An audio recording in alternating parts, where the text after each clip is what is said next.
The Evolution of a Bad Boy, written by Susanna Thompson, narrated by Sarah Sampino. Chapter 17. Celeste was mulling over what had happened with Dylan at school. Jacob had asked her out, and she had told him that she wasn't ready to date so soon after her breakup. She had no intention of sleeping with anyone else for a long time, but Dylan had riled her up and caused her to say things she didn't mean. Now that she'd had time to calm down, she realized that he was acting like a jealous boyfriend. Could he have feelings for her? He had been all upset and stormed out of the cafeteria. If the rumors could be believed, he'd gone off on Jenna when she mentioned Celeste. He had already gotten sex from her, so the only thing he could be upset about was their breakup. Celeste was so excited about this possibility that she could barely sleep. She wondered if she should call him, but she didn't want to appear desperate. Celeste wanted to get back together with Dylan, but her pride prevented her from making the first move. She would wait and see if he felt the same way about her as she did about him. Was this love? All she knew for sure was that she missed him and wanted to be with him. Listening to his songs now only made her sad for what might never be again between them. She resolved not to wallow in self-pity and tried to focus on other things. Seeing her niece every day after school always lifted her mood. It also reminded her that there was life after high school. Her brother hadn't met the girl he would marry until he went to college. Celeste didn't know what the future had in store for her, but she doubted that Dylan would be a part of it. She had gotten caught up in his philosophy of living in the moment, and she had forgotten that the moment would end. "I know what you mean," Olivia said. "Sometimes I can't wait for high school to be over, because I think college will be more exciting. Other times I'm sad because I'll probably never see Andrew again. God, I hate being so pathetic about him." "We're teenagers," Celeste stated. "We're allowed to be obsessed with our love lives, damn it." Olivia grinned at her. "At least we're not in that sickening he's so perfect phase like Lily. I wonder if Alex talks nonstop about her to his friends too." Celeste smiled at the thought. "They're just too sweet," Olivia lamented. "I can't bash them." "Me either," Celeste agreed. "Anyway, we're just jealous." "Yeah," Olivia sighed. "I wonder what it's like to be that happy with someone." "Me too," Celeste said. "So you never felt that way with anyone?" Olivia didn't mention names, but Celeste imagined that she was curious about how deep her feelings for Andrew had been. Celeste spoke candidly. "I think with Andrew it was more of a friendship than a real romance, at least for me.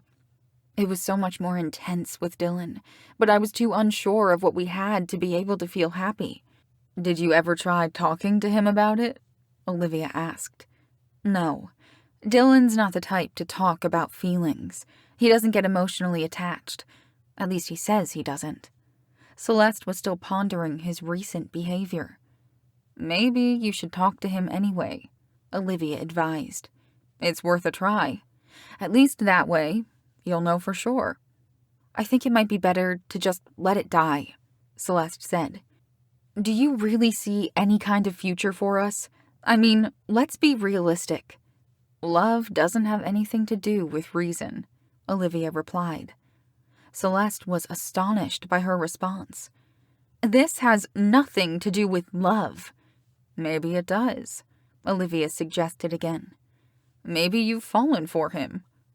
Celeste thought it over for a moment. "I hope not." She didn't want to be casting longing looks after him every time he passed her by in the hallway. Celeste wanted to be able to let him go if he didn't want to be with her. She settled into her old routine as the days went by, but she wasn't content the way she had been before Dylan became part of her life. Sometimes she would catch him watching her, and he would instantly look away. She wondered what he was thinking and wished that he would talk to her. When she was able to observe him without him noticing, she saw that his demeanor had changed. He wasn't flirting with girls, Not even when they flirted with him. He seemed more subdued than she had ever seen him. Celeste wanted to ask him what was wrong, but things were too awkward between them for her to approach him with her concern. If something serious had happened, she surely would have heard about it from Lily. Maybe he was just stressed about the competition. The Battle of the Bands was held on a Friday evening, and it was always a popular event. The tickets were sold out before the actual day arrived, and Celeste was busy making sure that everything was ready. She was going to the show with Lily and Olivia. Lily was very excited about seeing her boyfriend on stage, and even Celeste was looking forward to seeing the band perform again. Each band was allowed to play 2 songs, and she wondered if Addicted would play Here With You or only covers of known songs. They were among the first to arrive, because Lily wanted to get a seat in the first row. Most of the bands were pretty good, and the audience had a great time at the show. Addicted was the 4th band on stage, and they played Here With You for their first song. Celeste had almost forgotten about Dylan's magnetic stage presence. The girls in the audience went wild as he sang the sexy song in his seductive way. Celeste was glad that he didn't single her out this time, because she was already overwhelmed with unbidden memories of the passion they had shared. The song ended, and Dylan waited for the screams to die down. "This next song is called Stolen." Now his eyes landed on Celeste as he began to sing the ballad. "What I stole consumes me whole. I never knew the lore of a heart so pure. I didn't feel this need, didn't know I'd be deceived by winning my own game, but losing you all the same. I can't find my peace of mind. Oh, it was all stolen, stolen from me. In the stolen moments of the night, it felt so right. Then the light of day took my thief away. You stayed for only a little while, but it was long enough to take my smile. Oh, it was all stolen, stolen from me. I'm searching for what you stole, but nothing fills this endless hole. Every day I ache with loneliness only you can break. Baby, when you look at me, I hope that you can see. Only you can replace what was stolen, stolen from me." Dylan's voice soared on the word stolen during the refrain, adding emotional power to the song. The impact was very different than the sexual heat the first song had expressed. There was momentary silence as the music ended, before the audience erupted in enthusiastic applause. Dylan finally looked away from Celeste to smile at his new fans. She had felt like he was speaking to her with that song. Did he mean it? Did he have feelings for her? Or was it just another song? Celeste barely heard what the rest of the bands played.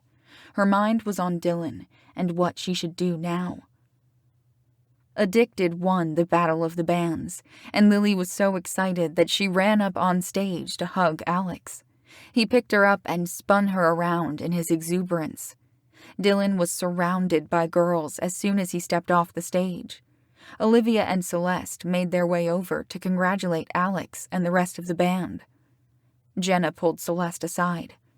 "He wrote that song about you. Don't tell him I said anything. I don't want him to bite my head off again." I wouldn't know what to say anyway. She wasn't going to fight those girls for his attention. "Well, somebody has to do something," Jenna said. "I can't handle any more of his moping." "What's wrong with him?" Celeste asked. Jenna rolled her eyes. "Take a guess." "I don't know. That's why I'm asking you." "Seriously?" Jenna asked. "Didn't you listen to the song? He's been depressed ever since you broke up with him." "He's the one who broke up with me," Celeste corrected her. "That's not what he's been telling everyone," Jenna informed her. "Oh, here he comes." Celeste turned to see Dylan approaching them. "Congratulations," she said. "Thanks." He glanced at the girls who were still nearby. "Listen, Celeste, I was hoping we could go somewhere and talk." Yeah, she agreed. Let me just tell Olivia. She drove me here. Call me tomorrow, Olivia said, after Celeste explained that she was leaving with Dylan. Dylan got stopped by people in the parking lot congratulating him on his band's win. One girl even wanted to take a picture with him. So I can prove I knew you before you were famous. Dylan posed with her while her friend took the picture. Sorry, he said to Celeste as they continued walking to his car. I don't mind, but it did make me realize that I don't have a picture with you, she told him. We'll have to fix that. He took his keys out of his pocket and clicked open the car doors. We'll have to fix everything. He looked at her then with his familiar, intense gaze. Yeah, Celeste said. We will.